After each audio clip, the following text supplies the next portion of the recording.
सनकगढ़ में नया दिन शुरू हुआ। सूरज निकल चुका है और परिंदे चहचहा रहे हैं। आज राजमहल में हलचल मची है। खान साहब को महल में बुलाया गया। राजकुमारी की बर्थडे में सिर्फ 2 दिन रहते हैं और राजा जी के हुक्म से खान साहब राजकुमारी के लिए खूबसूरत लिबास और पोशाकें लाए हैं। खान साहब की बेटी हिना राजकुमारी की दोस्त है, इसलिए वो भी अपनी सहेली की मदद करने के लिए आई हुई हैं। राजकुमारी और हिना मिलकर कपड़े पसंद करने लगी। राजकुमारी को नीले रंग की फ्रॉक पसंद आई और हिना को सुर्ख रंग की। दोनों को अपनी अपनी फ्रॉक बिल्कुल भा गई। रानी साहिबा आई तो अपनी प्यारी राजकुमारी को खुश देखकर खुश हो गईं और बोली, अरे वाह, आप दोनों तो बहुत अच्छी लग रही हैं। और हिना, आप तो बहुत ही हसीन लग रही हैं। ये सुर्ख फ्रॉक आप पर बहुत जच रही है। आप बिल्कुल परी मानिंद लग रही हैं। राजकुमारी को ये अच्छा न लगा। उन्होंने खान साहब को कहा, खान चचा, ये सुर्ख लिबास मुझे चाहिए। आप मेरा माप ले लें और जल्दी से सी दें और याद से इस पर खूबसूरत कारीगरी कीजिएगा। मैं अपनी सालगिरह पर सबसे हसीन लगना चाहती हूँ। खान साहब ने हिना के हाथ से लाल कपड़ा ले लिया और राजकुमारी का माप लेने लगे। हिना का दिल टूट सा गया। राजकुमारी बोली, ये लो, ये नीला फ्रॉक तुम ले लो। फिर उन्होंने खान साहब से कहा, हिना को ये सी देना, ये नीली फ्रॉक भी अच्छी लगेगी। हिना बोली, नहीं नहीं राजकुमारी, ये आपकी सालगिरह है। मेरे पास बहुत से जोड़े हैं, मैं कुछ भी पहन लूंगी, आप सिलवा लें। खान साहब दोबारा माप लेने लगे। दद्दू राजा जी के पास किसी काम से आए हुए थे। उन्होंने सारी बात सुन ली मगर बोले कुछ नहीं। हिना बाहर आ गई और अपने बाबा के साथ सामान उठा लिया। राजकुमारी बोली, हिना शाम को वक्त पर आ जाना, हमें सनकगढ़ की सैर करनी है। हिना बोली, जी बिल्कुल। महल से बाहर आए तो खान साहब बोले, बेटी, मुझे तुम पर फख्र है। तुमने अपनी पसंद को अपनी सहेली की पसंद पर कुर्बान कर दिया। इस बात पर हिना मुस्कुरा दी। रज्जू और लल्ला दद्दू के घर पर थे। दद्दू घर गए तो छोटू और ढोलू को समझाने लगे, बेटा, इंसान को सबके साथ अच्छा सलूक करना चाहिए। अमीर वो नहीं जिसके पास पैसे हों, अमीर वो है जिसका इखलाक बेहतरीन हो। रज्जो बोली, इसी तरह से खूबसूरत वो नहीं जो हसीन हो, खूबसूरत वो है जिसका इखलाक हसीन हो। छोटू, ढोलू और लल्ला को कुछ समझ ना आया। अब वो गेंद से खेलने लगे। शाम का वक्त था। हिना राजमहल आई तो देखा राजकुमारी राजा जी से जिद कर रही थी, बाबा साहब, मुझे बहुत हसीन आईना चाहिए। कल मेरी बर्थडे है तो बर्थडे में तो स्पेशली गिफ्ट होता है। बस मैं कुछ नहीं जानती। राजा जी मजाक करने लगे, बेटी, तोहफे तो दिल से दिए जाते हैं, मांग कर लिया गया तोहफा भी कोई तोहफा होता है। राजकुमारी तिलमिला उठी। बब्बन राजा जी के लिए बड़ी सी टोकरी में मिठाई डालकर लाया था। राजकुमारी गुस्से में तिलमिलाकर पलटी की तो उनकी टक्कर बब्बन से हो गई और सारी मिठाई जमीन पर गिर गई। अब राजकुमारी अपना आपा खो बैठी और बब्बन पर चिल्लाने लगी, अरे अंधे हो क्या? देख कर नहीं चल सकते? सारी पोशाक खराब कर दी। कहो तो 2 आंखें गिफ्ट में खरीद दूं। बब्बन माफिया मांगने लगा, माफ कीजिएगा बेटा, गलती से हो गया। राजकुमारी बोली, हद्दे अदब, बेटा नहीं राजकुमारी। बब्बन माफिया मांगने लगा। इतने में हिना भाग कर आई और बब्बन मियाँ की मिठाई उठाकर टोकरी में डालने लगी। बब्बन रोने लगा।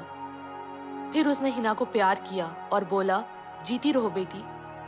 बब्बन ने टोकरी उठाई और रोते रोते महल से बाहर आ गया।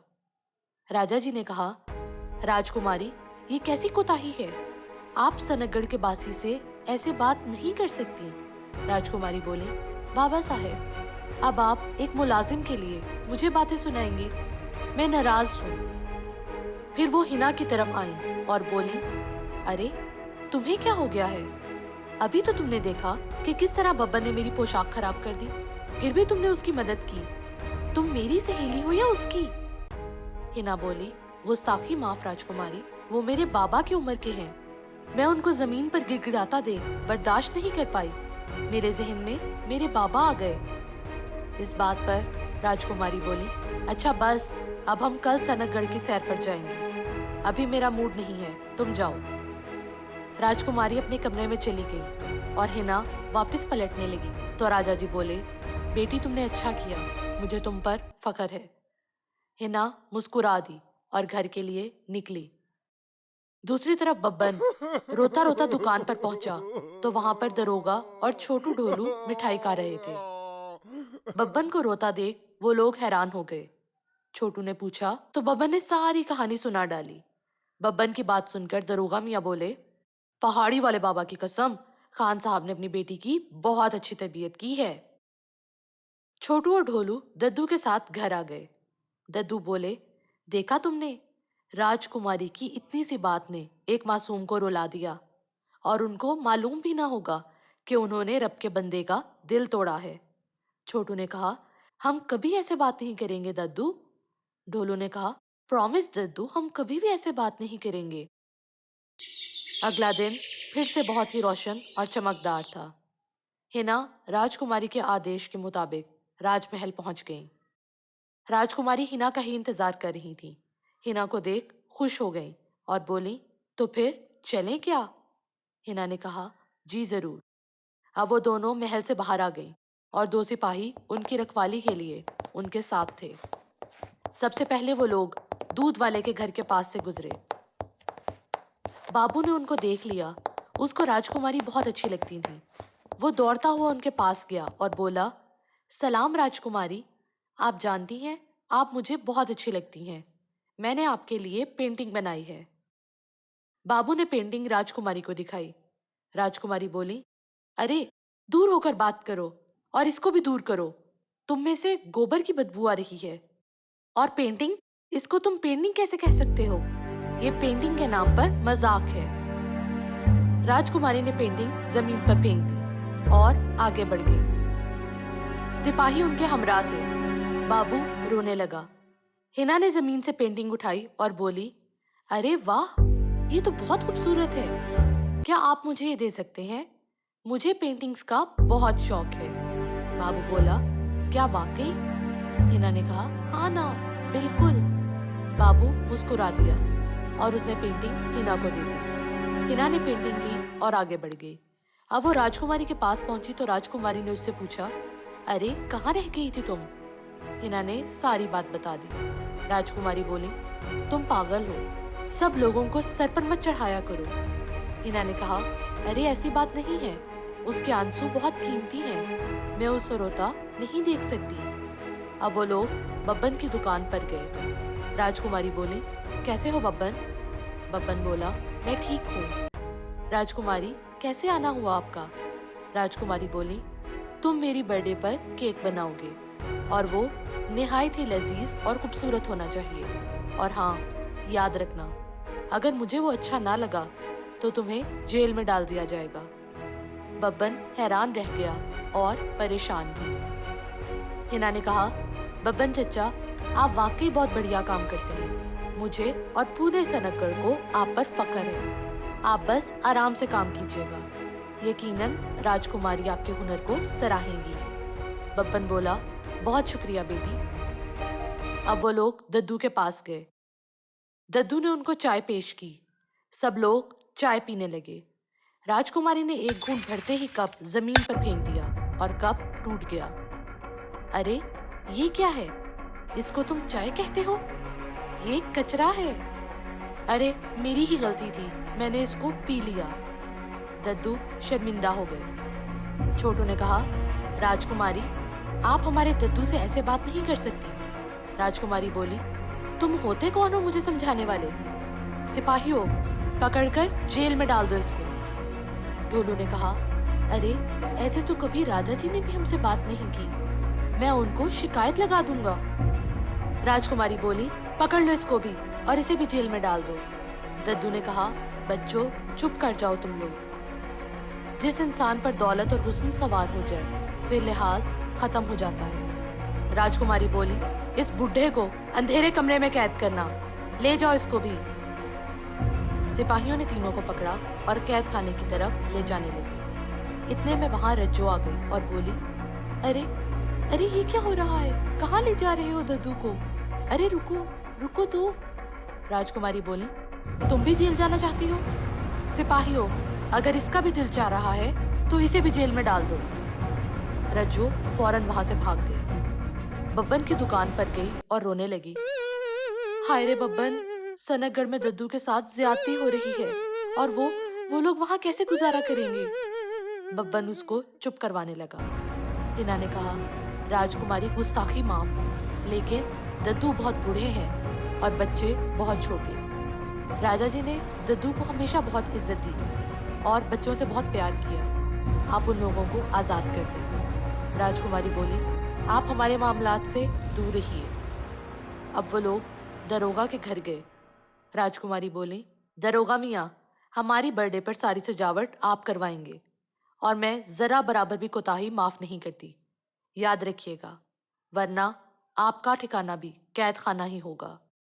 हिना ने अफसोस में सर हिला दिया। अगला दिन रोशन और चमकदार था। महल में हलचल मची थी।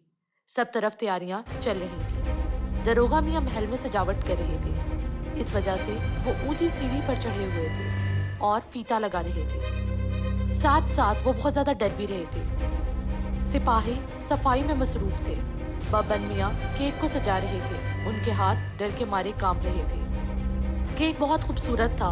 उसकी 3 लेयर्स थीं और उसको पहिए वाली ट्रॉली पर सजाया गया था। बब्बन मियाँ ट्रॉली खींचकर महल में ले आए।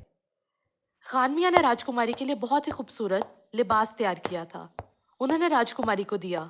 राजकुमारी तैयार होकर बाहर आई तो देखा काम जोरों शोर से चल रहा था। हिना ने पुराना जोड़ा पहना। दरवाजे पर दस्तक हुई। खोला तो सामने रज्जो खड़ी थी। उसने हिना से कहा, बेटी, ये मैंने तुम्हारे लिए बहुत ही खूबसूरत लिबास तैयार किया है। पसंद आए तो रख लो। मेरा दिल चाहा कि मैं तुम्हें कोई तोहफा दूं।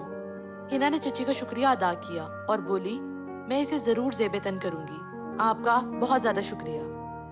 हिना ने रज्जो का दिया हुआ तोहफा पहन लिया। अब वो निहायत ही खूबसूरत लग रही थी। फिर वो महल गई। राजकुमारी तैयार होकर राजा जी और रानी साहिबा को अपनी लाल फ्रॉक दिखा रही थी। इतने में हिना वहां आ गई। रानी साहिबा ने कहा, अरे वाह हिना, आप तो परी मानिंद लग रही हैं। चश्मे बद दूर। राजकुमारी साहिबा जल उठी। खान साहब भी वहीं मौजूद थे। राजकुमारी बोली, सिपाहियों, खान साहब को जेल में डाल दो। उन्होंने मेरे हुक्म की नाफरमानी की है। सिपाहियों ने खान साहब को हथकड़ी लगा दी। हिना बोली, राजकुमारी, मेरे बाबा ने क्या किया है? राजकुमारी बोली, उन्होंने मुझसे ज्यादा खूबसूरत लिबास तुम्हारे लिए तैयार किया। जुर्रत कैसे हुई उनकी? हिना बोली, अरे नहीं नहीं, ये तो मुझे तोहफे में मिला है। इसमें मेरे बाबा की गलती नहीं। मैं तो बस वो। राजकुमारी बोली, इस झूठी को और इसके बाबा दोनों को जेल में डाल दो। राजा जी ने समझाने की कोशिश की मगर बेसूद। राजकुमारी कहाँ किसी की सुनती थी। सिपाही दोनों बाप बेटी को लेकर जेल में चले गए और कैद कर दिया। हिना रोने लगी। राजा जी बोले, बस कर दीजिए। किस किस को जेल में डालेंगी? क्या इरादा है आपका? राजकुमारी बोली, बाबा ऐसे ना कहें, आज मेरी बर्थडे है, वरना मैं नाराज हो जाऊंगी। चले मिलकर केक काटते हैं। आपको तो पता है, हुस्न हो या खूबसूरती, दौलत हो या पैसा, मैं किसी को भी अपने से ऊपर बर्दाश्त नहीं कर सकती। ये कहकर राजकुमारी पलटी। राजकुमारी पलटी ही थी कि उनको सीढ़ी से ठोकर लगी और सीढ़ी हिल गई। दरोगा मियाँ फीता लगा रहे थे। वो सीढ़ी से फिसलकर केक पर गिर गए। फीता खिंच गया और सारी सजावट जमीन पर गिर गई। केक तो पहले ही खराब हो गया था। राजकुमारी जोर से चिल्लाई, नहीं। राजा जी बोले, जो सबके साथ बुरा करता है उसके साथ खुदा बुरा करता है। जिस पर बंदों का इख्तियार नहीं चलता उस पर हुक्म चलाना रब को खूब आता है। इंसान का कर्मा उसका पीछा नहीं छोड़ता। बेटी, ये जान लो। राजकुमारी रोने लगी और फिर उन्होंने सबको आजाद करने का हुक्म दिया। सिपाही सब लोगों को कैद खाने से ले आए।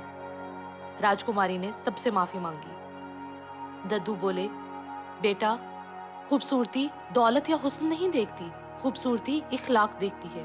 जिसका इखलाक अच्छा हो वो सबसे हसीन होता है। राजकुमारी साहिबा बोली, आइंदा मैं हुस्न या दौलत को अपना जेवर और चमक नहीं बनाऊंगी, बल्कि अपने किरदार को इस कदर बुलंद करूंगी और अपने इखलाक को इस कदर अच्छा करूंगी कि सब खुद ही मेरी चमक को देखकर तायब हो जाए। इस बात पर सब लोग बहुत ज्यादा खुश हुए और तालियां बजाने लगे।